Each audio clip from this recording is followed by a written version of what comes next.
From Rixie, this is Frameform, a show about movies, moving, and everything in between. I'm Hannah Weber. I'm Jen Ray. And I'm Claire Schweitzer. Hello, everyone. Happy Wednesday. We hope that you all are staying well wherever you're listening, whether it's in your car or whether you're waking up to the dulcet tones of our voices, or I guess dulcet is, your mileage may vary on that. But we have a very exciting episode today with a very exciting guest. Today, we are going to be discussing the greater world of screendance networks and just examine ways like how we connect, how the way we connect is different now in these unprecedented times. And we are thrilled to welcome someone who has almost 2 decades of experience with this kind of work. Well, and something we talked about when deciding this episode is we knew we wanted to do something around the topic of like our community, but we didn't know what to call it exactly because first we were like screendance industry ? So that's definitely something we're going to talk about, but our guest is certainly someone that can speak to the academic side and the curatorial side and the producing side. So if there is a screendance industry, I think we have brought in a very good person to talk about it. And if there is not a screendance industry, we have certainly brought the right person to also debunk it. But first, what are we watching?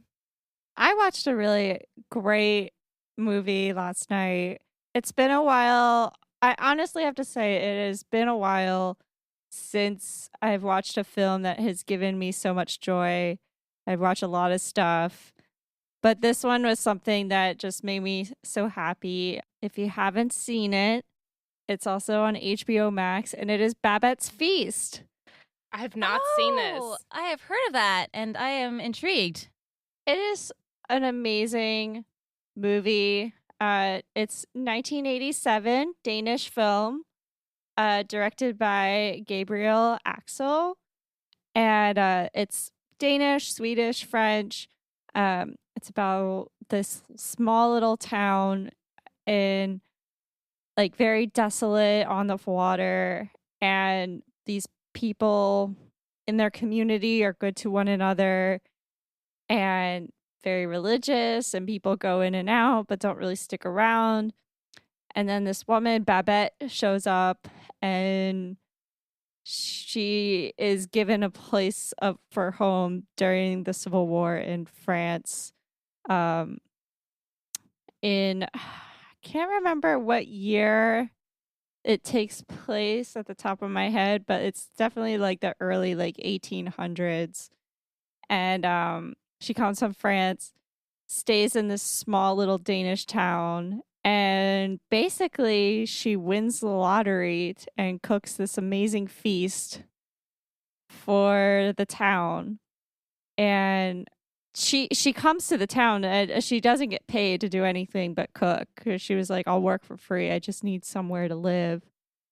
And I just loved the movie. And also like just watching, I don't know if y'all like to watch like cooking shows or anything like that. Like I was so satisfied watching this woman cook like a proper like French feast. And it was so elaborate. And I mean, it's just a movie, but something about the glorification of watching food be made is just so satisfying to the eye. That's what made me so drawn to like Anthony Bourdain and also going into film early on in my career. But it's such a great film. There's so many subtleties in it. And it left me really happy. And it was like a kind of a random like Friday night pick to watch. After a really like weird week of roller coaster rides. But it was amazing, and I definitely recommend everyone to watch it.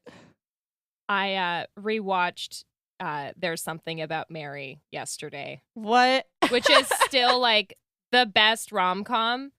Like Mark and I were cracking up, and I don't know why they don't make costume pants, or maybe they do, but they need to make costume pants that are like prepared with the Frank and the Beans, right? Oh, Like, why don't they make costume pants like that? No. I'm at the point where I just wince when I just hear the name of that movie because I immediately, I either immediately to jump to Brett Favre or that scene. Yes, it's just so good, and it's seriously one of the best rom-coms. And then we thought Ben Stiller's in a lot of the best rom-coms, period. Another movie that he was in that is also just as good as Something About Mary is Keeping the Faith with him and Edward Norton. And I actually haven't seen that. That's what you should watch next. I think you and Mark would really enjoy it. It's so funny. Edward Norton actually directed it. And I forget the blonde lead's name, but she's she plays Dharma from Dharma and Greg. So it's also a really funny movie. Yeah, it's good to just watch something light once in a while, especially because I like overanalyze everything when I'm watching. I can't help but like keep my film studies cap on. So when I'm just analyzing how funny something is, that's really satisfying. Well, I was on a Criterion binge recently, and specifically I've been binging a lot of like old Criterion horror movies. Maybe just 'tis the season, or just maybe because I'm trying to will California into autumn finally. Which I mean, exciting news. It rained yesterday. Yay! What? So yay, no more wildfires, I hope.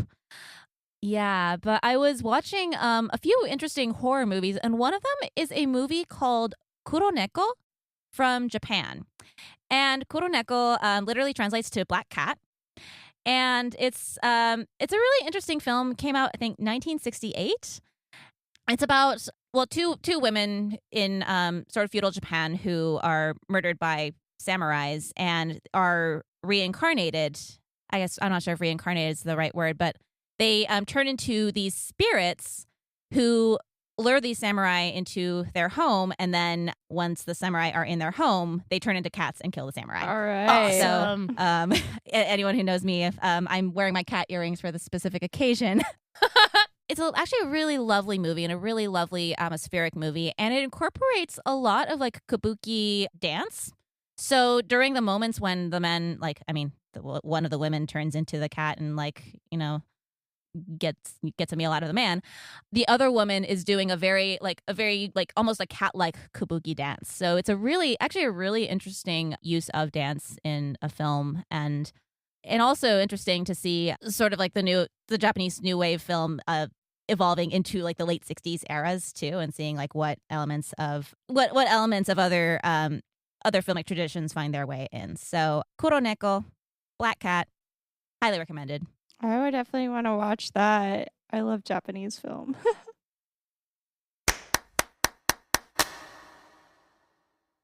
Without further ado, let us dive into our topic of the week, and let's also introduce our guest of the week, who, again, I'm so thrilled is able to join us from across the pond. Again, this is all an illusion. GITTA WIGRO is a freelance dance film programmer who is based in London, and she's worked as a guest programmer, speaker, and jury member for, among many others, the American Dance Festival, Dance and Women at Italy, BFI Flair, Big Dance Shorts, and Light Moves in Limerick, Ireland. Currently, Gita is the course leader for the Screendance MA program at the London Contemporary Dance School. Since the inception of the course, she's also led a module on presenting Screendance work and facilitates a student-led festival. And I do have to say, on a personal note, I went to quite a few dance film events last year, and Frame Rush was one of the best curated events there. So, and also, as far as people who have connected others or has put in the work in connecting others, Gita is one of the first people I think of whenever I need a resource. So you probably have seen the Video Dance Facebook page, the Dance Film Twitter page that posts a bunch of opportunities and events. You also have probably seen the Screendance calendar, which posts a lot of these events. Gita is the brains behind those resources. So Gita, it's such an honor for us to have you on the show today. Thank you. It's always awkward to hear yourself described, but it's nice when it's in really favorable terms. You did all that. You did all that. You earned it. Well, it's great to be here with you, and I'm really looking forward to the conversation. So, actually, first of all, I wanted to start the conversation by thinking about how we connect with others in the screen dance world, or how we connected with people pre-COVID. Like, what were the events or the venues or the situations where we connect with other practitioners or people interested in the form? So I can tell you from my perspective, or in a way, the window that I've seen. So I started working in dance film in 2000, which is a really nice, easy number to remember.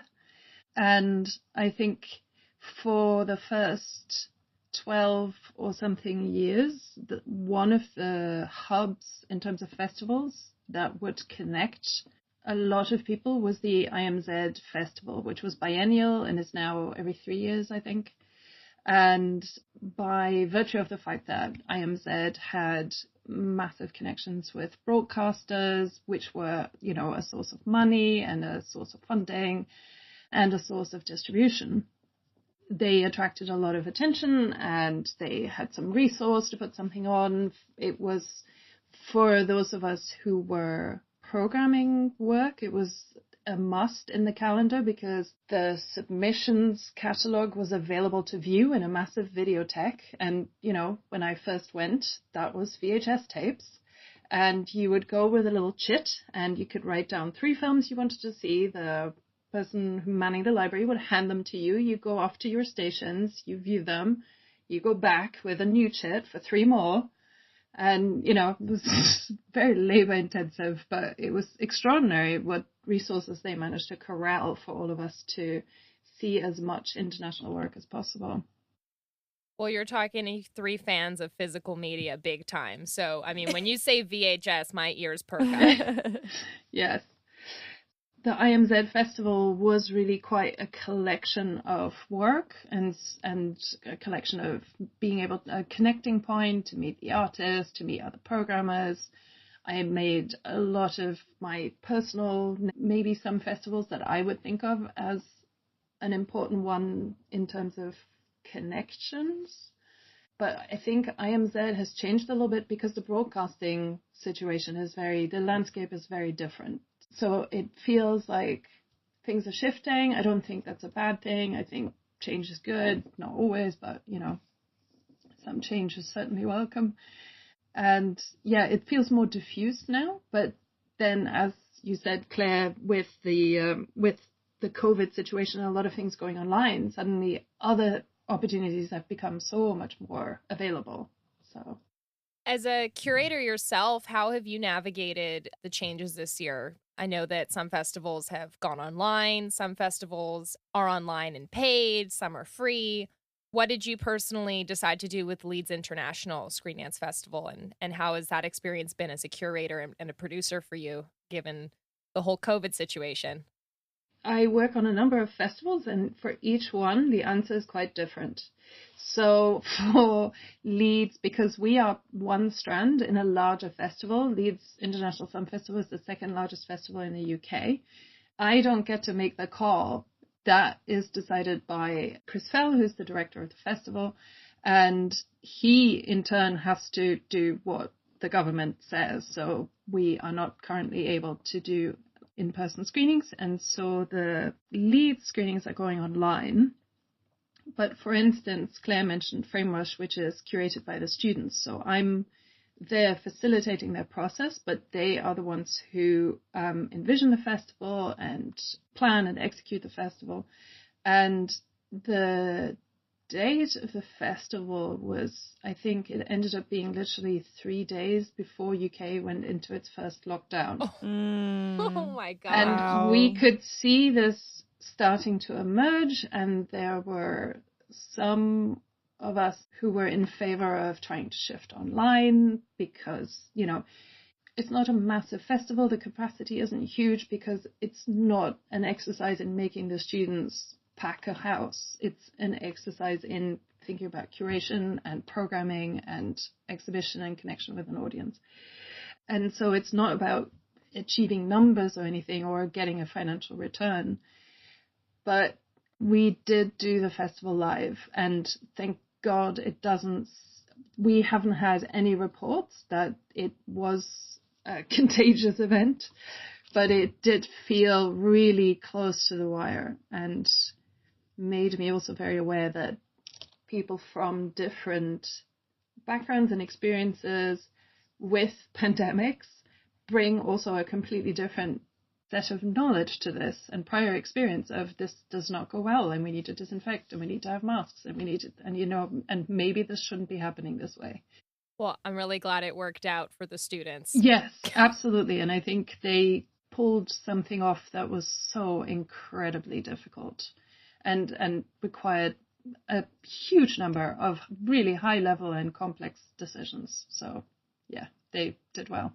I'm really interested in how you coach them to curate and produce, like, first of all, for you to say their priority is not to pack the house, right? So already that's like a value, right? Because I think some programs might be like, we're teaching you sales, we're teaching you how to get people into the theater and reach as many people as possible.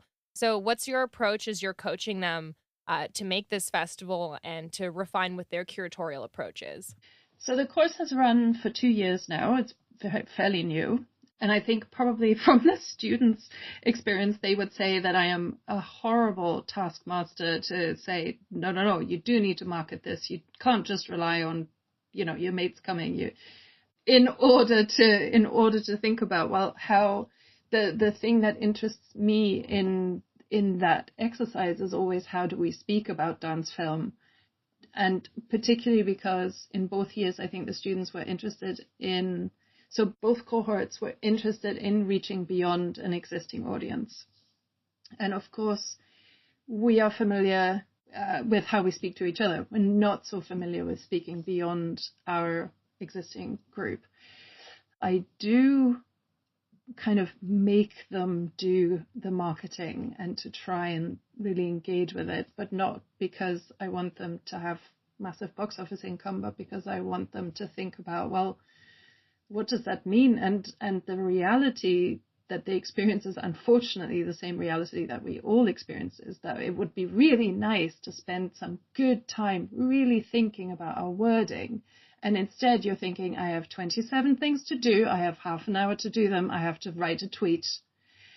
And, that push-pull, unfortunately, there isn't, because it's a live event. I mean, because it is real, the real world pressures are also part of what they have to navigate. So when it comes to these festivals, obviously they're platforms for a curatorial view, but that curation isn't limited to the films itself. Like, you really are, in a sense, curating the experience and curating the festival space, which is where a lot of these connections happen, where a lot of these connections with other dance film practitioners, as well as people who might not really know a whole lot about dance film. Maybe they have identity cues that are, branched out among dancers and people interested in dance, filmmakers who might not even have seen dance film.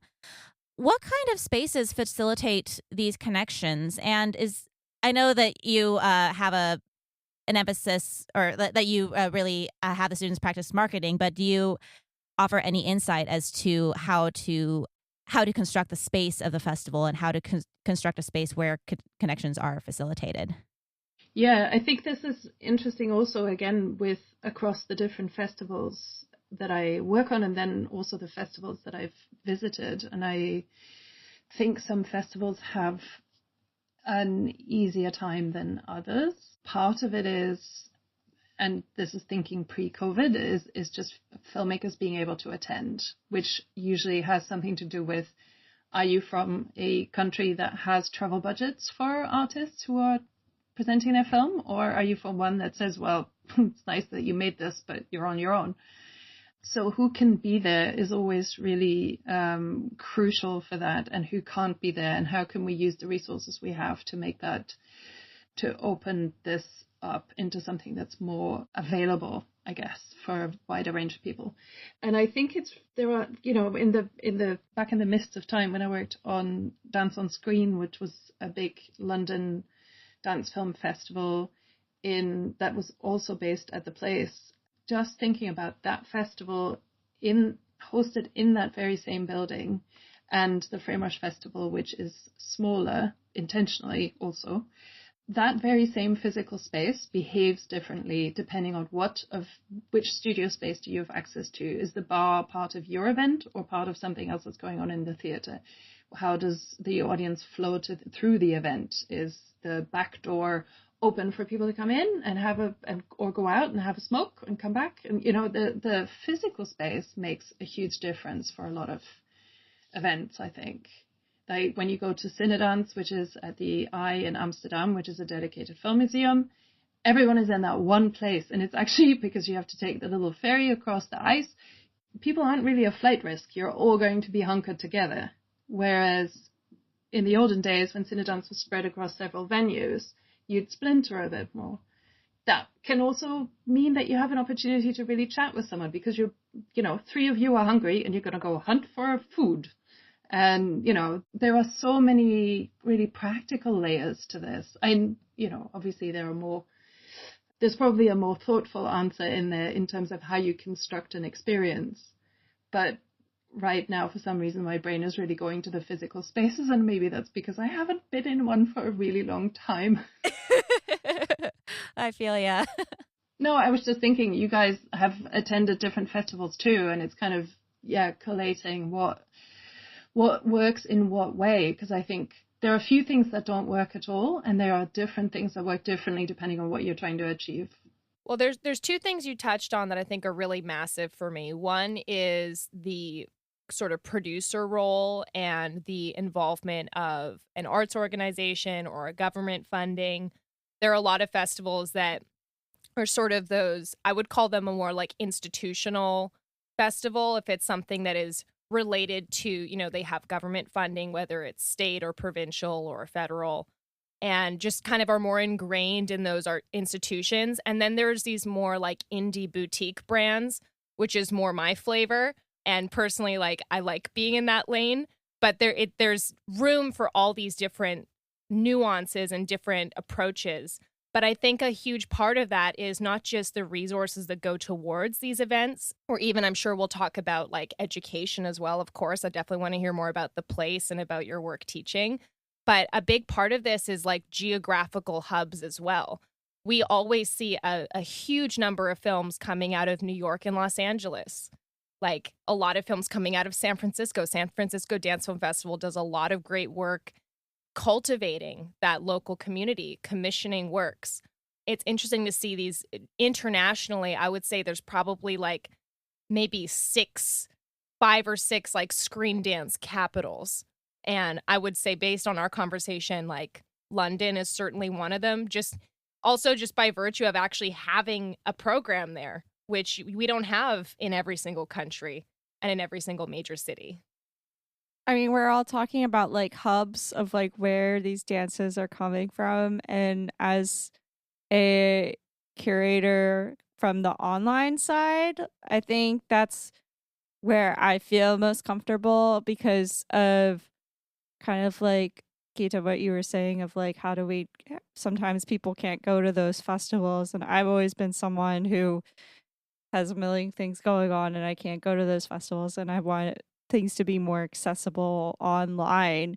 And that's kind of like where maybe it's just the age I am, or like how internet has affected all of us during this time of like being dormant, but also growing up in the age of the internet becoming a thing.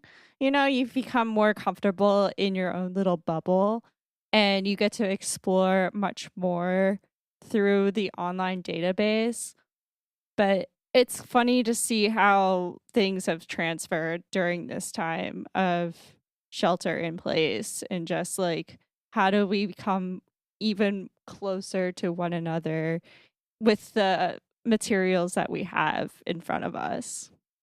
Yeah, going off what Hannah was saying, it's been interesting during shelter in place just how one of my main concerns was when I was seeing a lot of these films and a lot of these events go online was that we're going to lose what to me what a festival environment is known for, which is, cultivating those connections and connecting people.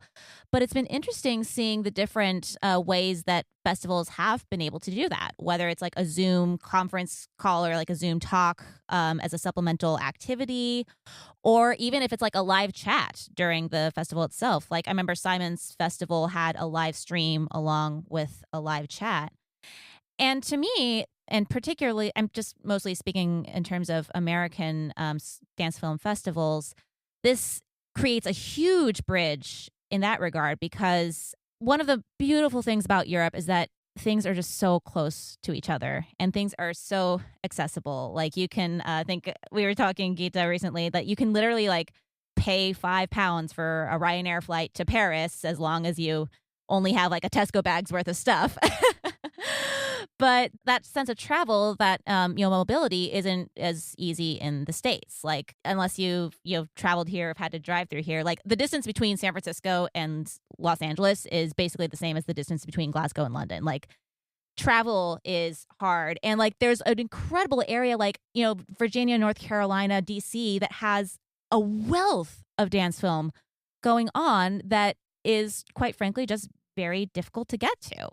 And not to mention, like this, all of those festivals, like Sans Souci, for instance, in Colorado, or Utah Dance Film Festival, which are great events in and of themselves, but also require like a 3-hour plane ride plus another 1.5, 2 hours of driving to actually even access the venue. So the sense of like an organically sprung screen dance network isn't quite as accessible in the States, whereas something where like in Europe, where you see a lot of the same people at different events, like there's I guess a stronger hold there.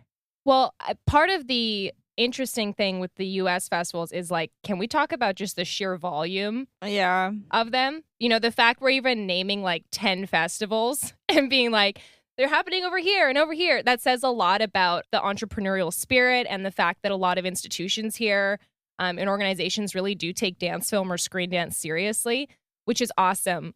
It's funny when you started talking about geography, like I now live on the East Coast in the US and I used to live in the West Coast in Canada.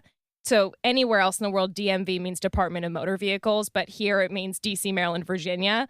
And moving here, it was so strange because all of a sudden I was used to being across the border, like really close to the US border, but not being close to other states or provinces or connected to anything. And the West Coast is very spread out like that. As soon as you move to the East Coast, things are much more densely populated, which I think also facilitates people's perspective, which is like another state doesn't feel so far away. Even between Canada and the US, another country, it might feel closer or far away. Whereas I feel like Europe seems to have more fully formed separate identities, but a collective European identity. Whereas I don't think that, or not like a collective identity, but there's this agreement of like, yes, but we're all in Europe, which essentially is like, we're not American is a lot of the time. It's like, we're definitely separate from that. We're across the pond. Whereas Canada has not that many festivals at all. I think I'm probably one of 3 to 5 events that happen at all in Canada. So from my perspective moving here, I'm like, wow, I live in a country that has so many different things going on, even though a lot of it isn't necessarily institutional. There's a lot of private sort of making it happen that actually makes these things a reality. But I see Europe as a much more established in that sense. Things have been around longer. Your festivals tend to be bigger. They tend to be funded. They're really creative. And I'm not saying that we don't know how to throw a great party or curate a great festival over here as well. But there's a very clear distinction, even with the work that we see come out of Europe. Like, I feel like I can identify a European film in 5 seconds, just like I can identify a New York or an LA film or a Seattle film. I definitely can't do the granular distinction between, East Coast or West Coast dance film, but I also have I think that's American. I think that's European. Yeah. Definitely. Yeah. Or Asian films, of course. Yeah, Singapore seems to be pouring out films at the moment. Yeah, there's a lot going on. Yeah. I mean, there are a lot of things for me to pick up on that, but partly I just need to set aside a bit of heartbreak when you're saying a European identity, and I'm speaking as someone who has dual nationality, as a Brit and as a German, and I know very well that there's going to be very few Brexiteers in the screendance community in Britain, but we know that that's going to have an impact, and it's going to, I mean, if you are in the arts in the UK right now, you do feel like you're about to drift off into some of the colder reaches of the, northern seas. So, could you please expand a bit on that? Because I feel like the three of us know what you're talking about, but this is like really big deal stuff. Like this Yeah, is for the social, listeners. political, seismic shift sort of stuff. So can you expand on that a little bit?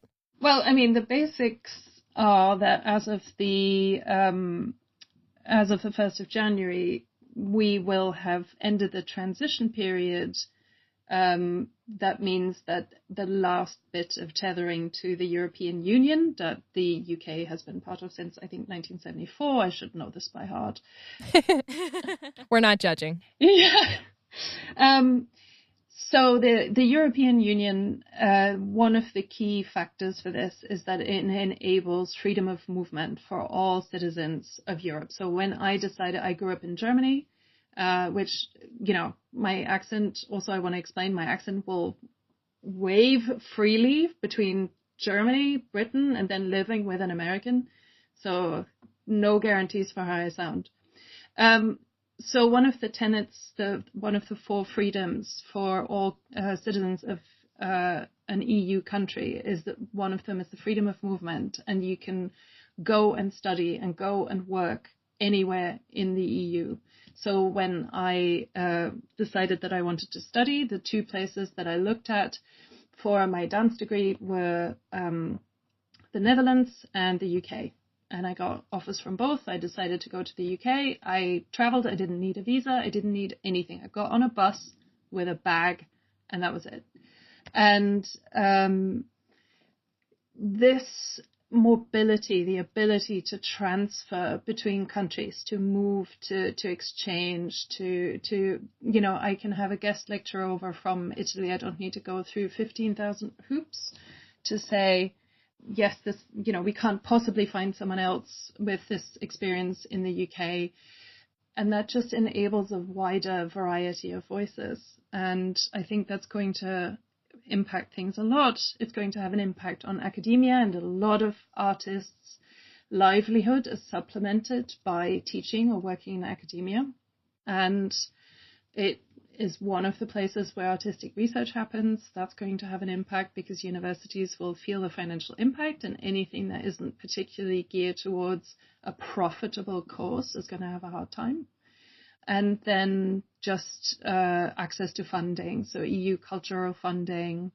And a lot of that happens mainly at the level of institutions and organizations, but obviously that is part of the fabric here. So I think for the UK, it's going to be a bit of a grim picture. And I think we will see what we can individually and collectively do, because people never stop somehow finding ways of doing something. Well, we certainly have a big little community. And I think that we're, some of us are more connected or more seated in the community than others, or we have our little niches or our geographical regions. But the screen dance or the dance film nerd world is not that big. I feel like it's easy for us to find each other and support each other. I think we have excellent energy and a good community approach where we're all trying to advance the form and conversations and sharing resources. And like Claire mentioned at the beginning, like, thank you so much for like the leadership you've taken on.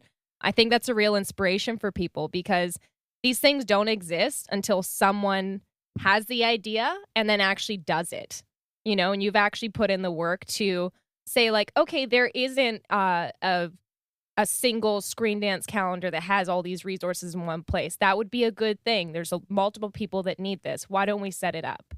Well, I just want to make sure I credit correctly, because Simon Files, an artist based in the UK, in Scotland, who originally set it up and shared it and I just thought I know how to soup that up a bit because I'm a nerd.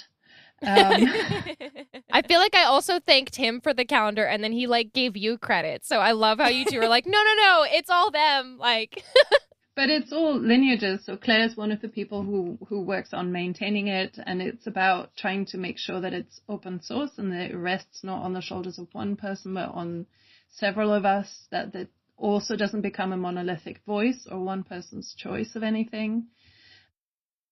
And part of making that a shared endeavor was not just the future proofing, but my experience of running the Facebook and the Twitter accounts, which are very patchy because I sometimes just literally run out of time. Sometimes also out of will to be on Facebook. But yeah, the idea of carrying something together seems to be very easy to generate. As you say, Jen, I think it does feel like an extremely collaborative field and collegiate and open to a shared endeavor rather than trying to protect one bit of pie from everyone else. And that's been just so enriching throughout. and we'll definitely link that calendar in the show notes as well so that people can find it and they can add to it and comb through and decide everything they want to do with it. I was just thinking, like, it's interesting how in recent years, I feel from my point of view, how the screendance community has grown so much bigger or just even more cohesive than it has before. As I was saying earlier, just being like an online presence. In person, I'm very shy, and it's really hard to like go up to people and just kind of like insert myself. Like I get a little bit of social anxiety from that, and just being on the online presence of that, it's been rewarding to be seeing such a collaborative effort. I mean, I think in the dance community as a whole, aside from the screen dance community, it's very competitive. And I think that is something that is very spirited in just the dance community alone. And sometimes that energy goes into the screen dance community, but which is I don't get it. I don't understand why. And I like that people are kind of like letting that part of themselves shed off and open up more about like how can we make things better. I mean, that's like why I wanted a podcast to come together, because you can have these conversations anywhere. I mean, Jen and I met at the American Dance Festival Dance on Camera event years ago. We sure did. It was romantic. We went for dinner. And it was just from just like, hey, like, what did you think of the films? And I do miss that kind of energy in person, but it really is hard, you know, like especially I mean, I would just say like a few years ago it was harder, and now it's kind of like, all right, I want to meet more of these people and try to like, you know, it's not a competition in any way. I hate that dance can be like that sometimes though. It's just embedded. It's embedded at us very young, and especially in American dance culture with like those competitions, and you know, it's definitely not healthy at all. It makes me think about two things that you were saying. One is when we were talking earlier about what helps connect people at a festival if it's happening in person, and one of the things is actually to have an eye on who are your guests and who could you bring together just very easily and very casually. A sort of, oh, have you met this person? You know, and just try and be a bit of a connector for people. And the other thing is that the experience I've had with everything going online with COVID is that it's been so much easier and more frequent that to be approached or for me to approach someone. So at one of the, I can't remember which event it was. I think it might have been actually the Screendance Scotland Festival. In one of the discussions, I noticed someone who was making comments that really interested me, and I thought, oh, there's more behind that. I want to know why they asked that question, because it's the way that it's phrased. I know there's other stuff in there that really interests me, but it wasn't appropriate to follow it up in the discussion because it's got its wider theme. But I know the name. I can look them up on Facebook and say, hi, would you be up for having a conversation where, and I wouldn't have done that before. I don't think I would have done that before. And I've also had people connecting with me, and that's been really fantastic. And that's something that I want to try and keep.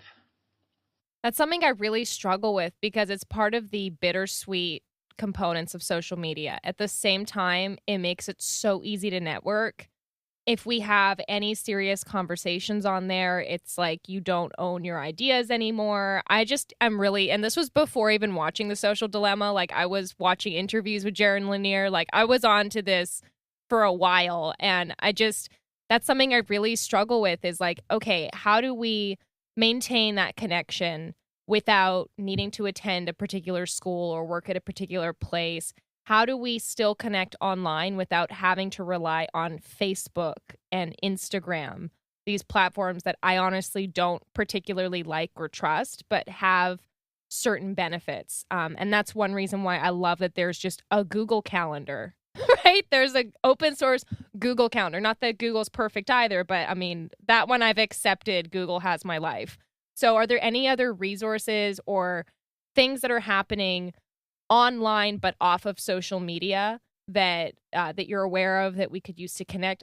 I mean, there's a lot in what you said. One is the thing about, in a way, you're talking about intellectual property and retaining the right to your ideas. And I like to think about, hang on to, or cling to for dear life, depending on how I feel. Something that Deborah Hay said, because her practice involved writing in a way a score, a choreographic score that she would then hand over to artists who would create their own performance of that score. So the idea of giving your work away. And someone asked her about this, and she said, well, I know that I will always be able to come up with more ideas. And this deep-seated faith in, okay, if someone else runs with it, don't worry, I've got other things, something else will come. And that kind of relaxes me. If I think, what if someone else takes my great idea? But yeah, so in terms of I hear you 100% on Facebook and Instagram, and also the fact that all of these things are patchy. They're not a phone book of the world. And I have just had an experience programming in a region where I don't speak the language, and how much that has meant that I have to really rely on other networks who can help translate for me. And I think it's great that programming isn't a sort of single endeavor anyway, but how much I am missing by not being familiar, for instance, with the film industry in Nigeria. I don't know anyone there, and I wouldn't know. Oh, you didn't know you were missing out? It's like a really big deal. No. That's what I'm saying. Like, I wasn't programming in Nigeria, but I'm saying for 10 years I've been thinking Nollywood, there must be films that are interesting from a screendance perspective. There must be filmmakers. I haven't tried very hard, but that's a decade of going, what's going on, and not having much of an inroad. So there is something about being aware who's not in the room, who we don't have access to, and not for the benefit of them. I'm really just thinking about the benefit of me, because I think there's interesting work in the world that I'm not getting to. Well, and the films we do get from Africa are usually very strong. Like, when I would say that's, aside from Antarctica, that is the continent I get the least amount of submissions from. But when I get them, they're very strong.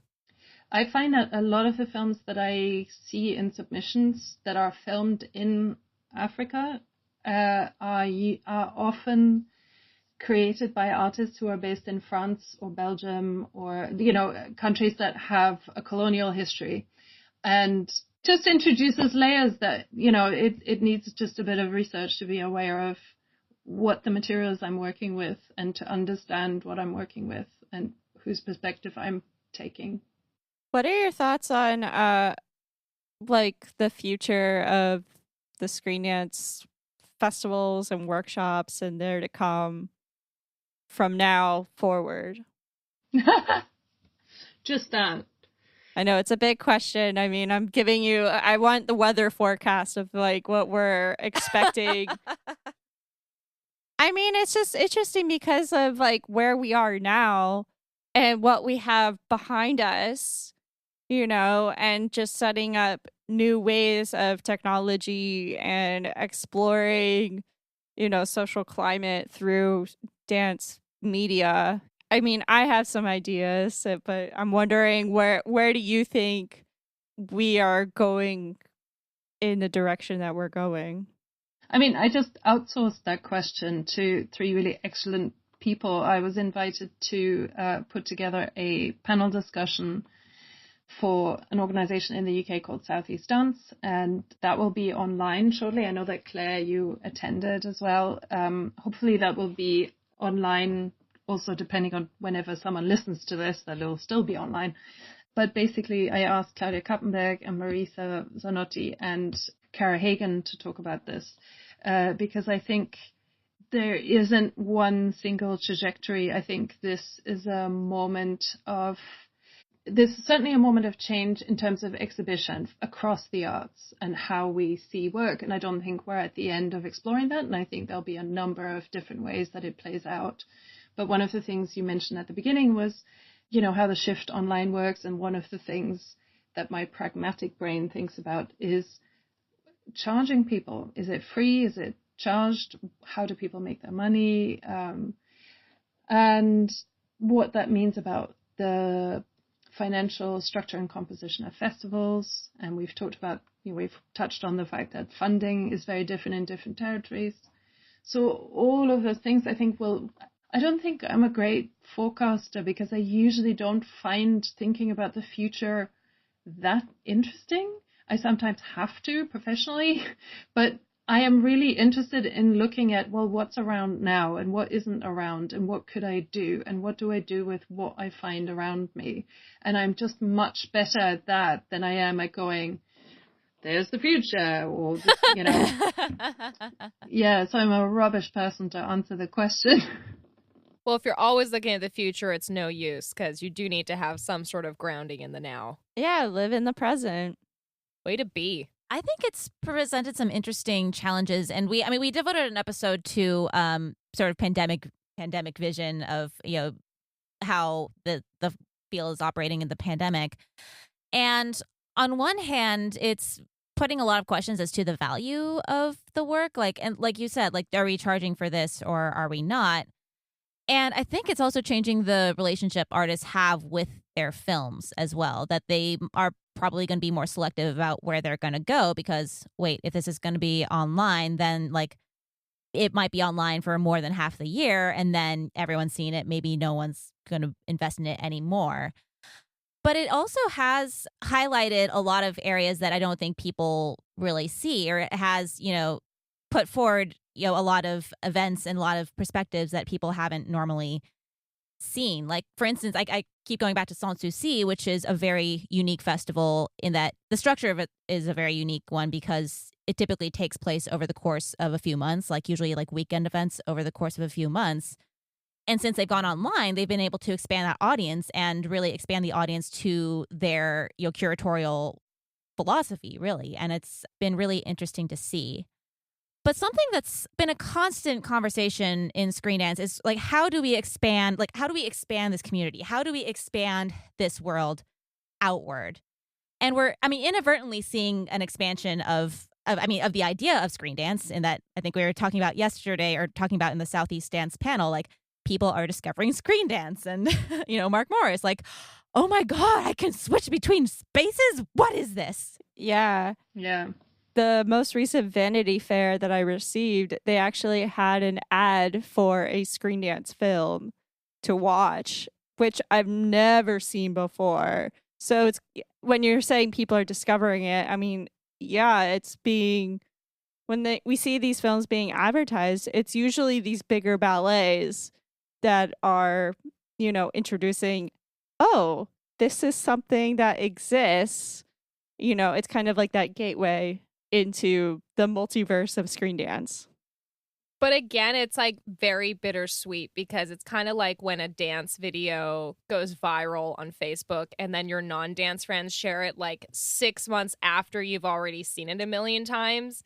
And then you're like, oh yeah, that is dance. And then like, it's sometimes not that great. I feel like we're at risk of that happening with dance film and screen dance, where all of a sudden it's more mainstream, but the stuff we're seeing in the mainstream isn't really the gold. It's just like the easily digestible stuff by those names that we know, not to knock them at all. But, and some companies that are big companies do really great screen dance work. Like I would say LA Dance Project for sure. I'm a big fan, right? Big company, but good work. I just fear this being a trend where those of us that have been interested in this for like years and decades and working on it on like a deep level are now seeing these superficial examples of like, that's a dance video. That's not screen dance or dance film. You know, maybe that's a good way to kind of round out what we're talking about here is like, where do we draw those lines, especially given today's consumption habits and the way that we're sharing and producing things. Actually, one of my hopes with the screendance calendar was also to do with this dynamic that you've just described really well, which is, you know, suddenly we've discovered that there's dance film and we put in the names of the big choreographers and see if they have something because that's who we know. And so by having the screendance calendar and being able to send them to organizations that are not specifically in dance film, but as a method to say, look, given that you're interested now, here's a treasure trove of access to people who've been doing this for a very long time. And just trying to connect the people who are now interested with the existing body. It doesn't mean that they have to take it on or adopt it or say, yes, that's exactly what I want to do. You can then act on that basis in whatever way you feel, and that will add their voice to the whole thing. But to have something where I can point to and say, it's really nice that you're interested, and just know what else is going on in that field is really, it's just helpful. Exactly. And I'm just saying that, I mean, for me, when I think about those people that are just figuring out, I'm also thinking about the older public, you know, people who, you know, there's a huge age range, you know, 50 and up that are going to these ballet, modern dance, live, classic performances. And if you can just find it, you know, in your lifetime, thank you. Thank goodness for them to finally, you know, have this kind of technology to watch something like dance film. And I do think that screen dance or dance film has the potential to reach a wider audience than dance, you know, by way of age and geography, even just preference. It's so much easier to browse a few films and find what you like versus commit to see a full evening program. And have to be there live in the moment. You know, there's nothing's going to compare to live dance. Like there's nothing that, and even when film does it, it's going to be really creepy. And I know I'm not going to like it, but I do think that there is an opportunity to really expand audiences now in a way that we wouldn't have had without COVID. So I guess that's a positive. I actually wanted to touch on this notion of expanding audiences and who, like, whether like, and again, like there's always this idea of, you know, percolating in the screen dance world of like, how do we expand this community? How do we expand this form to more people? And then when we do that, like, what do we, like, how do we refer to this collective? Like, is our audience part of our community? Like, do we want them to engage? How do we want them to engage in the form? Do we want them to produce more films? Do we want them to connect and raise ideas? And there's a lot of ideas as far as like, how do we term this community? Like, is it like, do we assume that everybody here is or wants to be a part of this community? Or like, do we want to focus it on more like producing films, like more of an industrial approach as far as like looking at it as far as, you know, the producing of events and producing of some kind of a product? And what are the ethics behind those terms and those ideologies?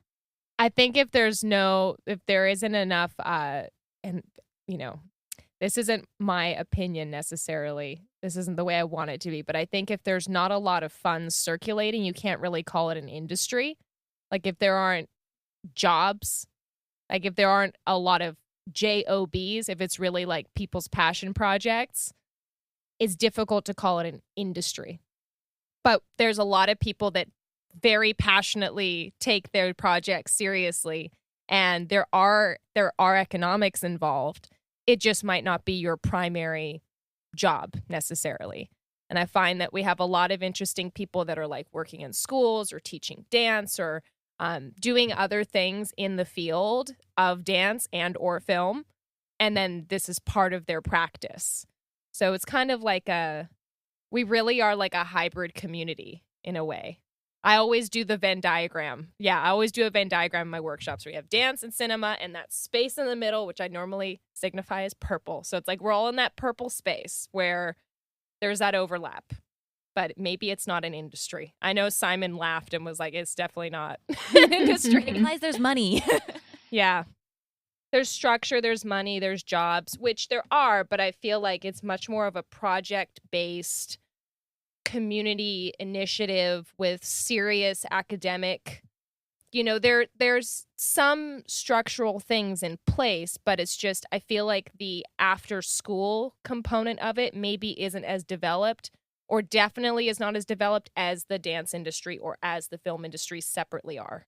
I think there's a lot of thought, or a lot to be said whether a collection of, or whether a collective necessarily depends on that product or even like that institution in order to sustain. Like maybe if for some reason, I don't know, like a nuclear brainwave completely explodes and the whole notion of a festival is completely eliminated. Like, would a community be eliminated as well? Or if, let's say, like, there's a moratorium on producing films, like would that dance film community necessarily fade away?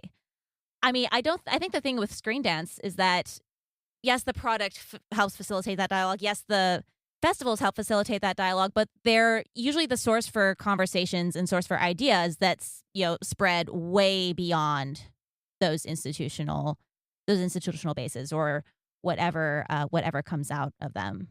Definitely. At the end of the day, it's the people that make it what it is, not the labels and the institutions.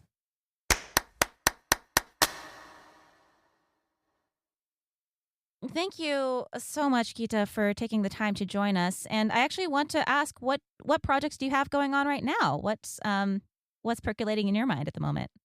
So I'm just finishing a program of Korean work for the Place Theatre. I'm working on the Kinesthesia Film Festival, which, that at the moment we're only planning one, but I am sort of hoping that we'll have another one, even though, right now just pulling one off is hard enough. It comes from a really specific interest in the kinesthetic approach to filmmaking that dancers and choreographers can bring, and also looking at the kinesthetic experience of the audience. So I'm very excited to be working on that together with collaborators, and it's on Film Freeway. You can have a look at what we're all about.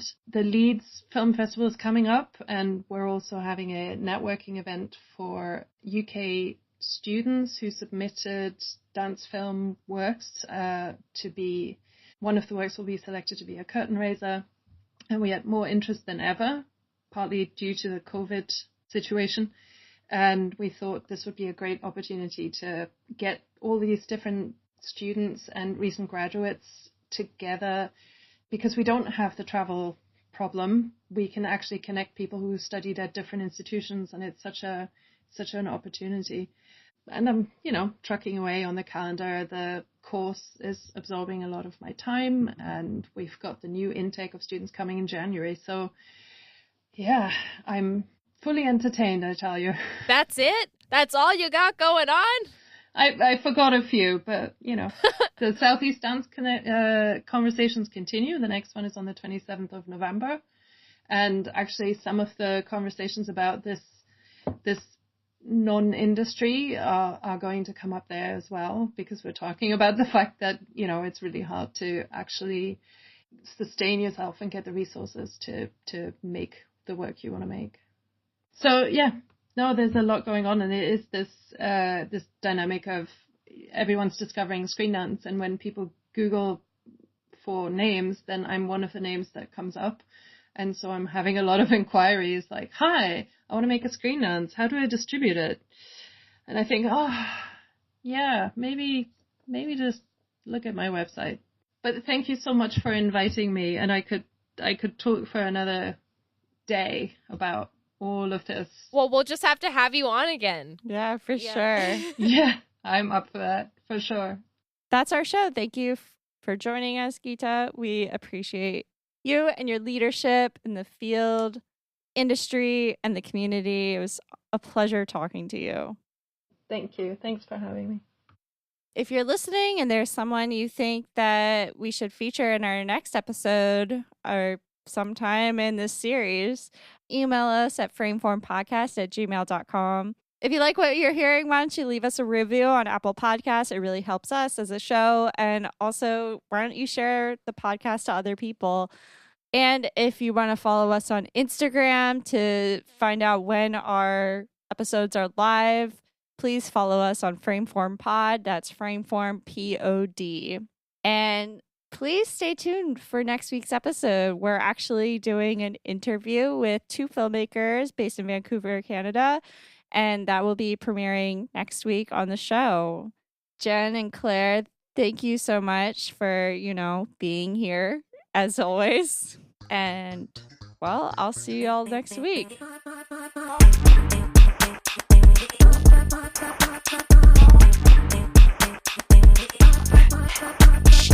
Frameform is a production of Rixie, hosted by me, Hannah Weber, Claire Schweitzer, and Jen Wright. Edited and mixed by myself and Mason Carlton. Thanks for listening. We'll see you next week.